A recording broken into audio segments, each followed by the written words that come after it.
What's up, guys? Mike from ARGCS Series Richmond. I'm sitting down with the man of the hour, the Destiny Hero player himself. So, why'd you choose to play Destiny Heroes at this event? I've been playing this deck since before duelist format, to be honest. I just never let it go, so I just keep playing it. I don't really play Yu-Gi-Oh! That much. I just play this, just because. You're just the hero we need. Yeah, I guess. Alright, so why don't we get into the deck list? Alright. 3 Shadow Mist, 3 Malicious, Bubble Man, Destiny Hero Plasma, 2 Summoner Monks, 2 Dark Reppers, 2 Armageddon Knights, and a Plague Spreader. Pretty much this is the only card that doesn't really matter.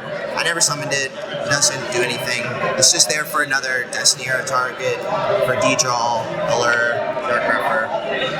That's about it. Played 3 D-Draws, 1 Allure, 3 Hero Lives, 3 Mass Change, Rhoda, Foolish, Geki, Double Twin Twister, Instant Fusions, and Soul Charge. And then Treacherous, Bottomless, Warning, 3 Strikes. This is definitely the most important card in the deck. Like, I couldn't do most of my plays without it. So, is there anything you may have learned while playing this main board, maybe some changes you want to make?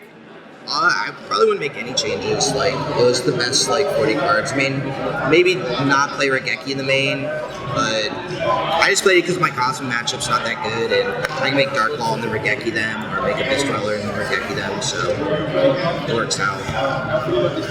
Cool. For my extra deck, play 2 Dark Balls, 2 Nordens, Acid, and then for the level 8s, Void Ogre, Cypher Omega, and Stardust.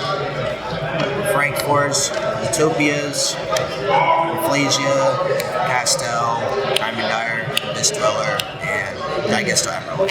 So your extra deck is pretty tight. Just a quick question.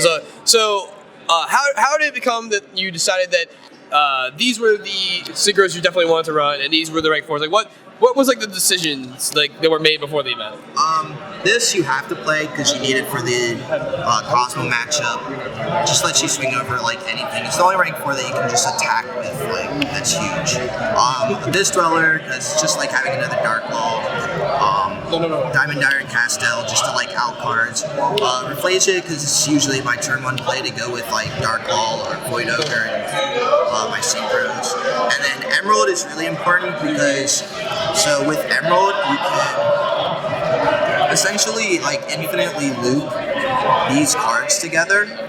Because when you first make your first synchro, you banish Malicious to summon it, and you can either stack for Plague to get Plague back, and you synchro. So you have a Malicious in the grave, Malicious removed, and your Plague removed, and then you have Cypher and Omega. And then in the following turn, during your opponent's standby phase, you can send this to the grave to make another level 8. But if you made both of your level 8s by using both of the Maliciouses and Plague Spreader, you can start sending back Maliciouses to the grave, and then if 2 turns pass and you send a Malicious and a Plague back to the grave, then you can Digesto Emerald back Malicious to your deck, and then make another level 8. So it kind of lets you keep using your level 8s, and it makes it just have the deck just have a way higher ceiling than your traditional rank 4 deck. The reason these were the most important ones, Stardust actually negates a lot of cards, and most decks, side deck, Dark Hole, Twin Twisters, Mystical Space Typhoon, Regeki, pretty much all of those cards against me because it's clearly the best thing against my board. So if I make Void Ogre and Stardust, it makes it so I can negate a spell card, plus negate any of those cards. Plus it negates the Cosmo Joe, it negates Wavering Eyes, it negates Pendulum Sorcerer, it negates just so many different cards it can negate. Pretty much why I played those. The extra deck's so tight that you can't even fit any of them. I couldn't even fit Inky in the main deck.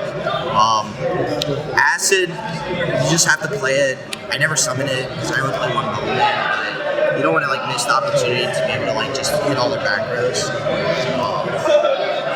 Also, one of the best turn 1 plays, if you watch the high feature match, is when you are able to get Malicious in your grave, and you summon something like Armageddon Knight to send Plague Spreader, you can instant fusion for Norden back to get back Plague Spreader, and then this will allow you to banish malicious to summon malicious, go into level 8, and then stack for plague and then malicious again, and make another level 8 and make a rank 4, all off of just like 3 cards. 2 cards and a random card, doesn't even matter what the card is. You're just able to like do all of that, like just bare minimum. That's why you play 3 instant fusions, because it's just I mean, those are the most important plays. Just trying to make boards that your opponent can't out. My side deck was like okay, I guess. Your side deck Cyber Dragon, Prisma, Meritech. You know what we call these? Magnus outs. That too. You can side deck that against the Super Quantum deck too. System down. These are like the main cards I side decked against Cosmos. I don't really like this card, but I need some way to like just like make it so I just don't randomly lose. That's right for. Yeah. The Shaddoll Dragon's just for Monarchs. I don't side it against anything else. It's just to make Armageddon Knight and Darkrai for MST essentially. And then 2 Max Seas to Effect Veilers. For Pendulums, the Max Seas you can play against like Mermails. That's really it. Dark Hole I just play because when I go second, it's nice to just like clear opponent's board and just like FTK them. And then Anki, because I couldn't fit in the main deck. I usually most games, like if I don't need like Dweller or like one of my random like extra deck cards, I just like side it out for Anki just in case. Because Anki I guess comes up like once every like 5 matches, but you don't want to like not have it when you can just like get with it. Yeah, that's the main stuff. So what were the decks you played this weekend that you can recall? Round 1 I played some Star Surf, like combo. I want to make rank 4s that deck. Yeah. No, it wasn't that good, but he actually did beat me game 1 randomly because I just like bricked really hard. It was like the only hand that I actually like bricked on. But I played 2 Despots, which one was close and one was just like I finished in like 5 minutes. I just like OTK'd like the game's turn 2. I played Cosmos, which was probably my hardest matchup, but I got really lucky and I just like drew the right cards. Like was able to like Twister back rows and just like make Utopia like just attack the game. What else did I play? Played Pendulums, top 8, top 16. It's the easiest matchup, but like sometimes you just draw like odd hands and you just can't really do much. Like a 16 match. Right, game 1 it's like, games 2 and 3, no problem. Yeah. Got this. Yeah, game 1 was just like rough. I didn't really draw like that good of a hand. Have you seen the memes that have started already? Yeah. What's your favorite one so far? I don't really have a favorite. I don't know. There's just a lot of luck in this game still. Like, I mean, I just drew really well this tournament. It's kind of how it works. Any shout outs you want to give? If you guys want to check out my Facebook page, Tournament City Games, is the store I own. We're in Frederick, Maryland. We do like cage tournaments and other stuff like that every time.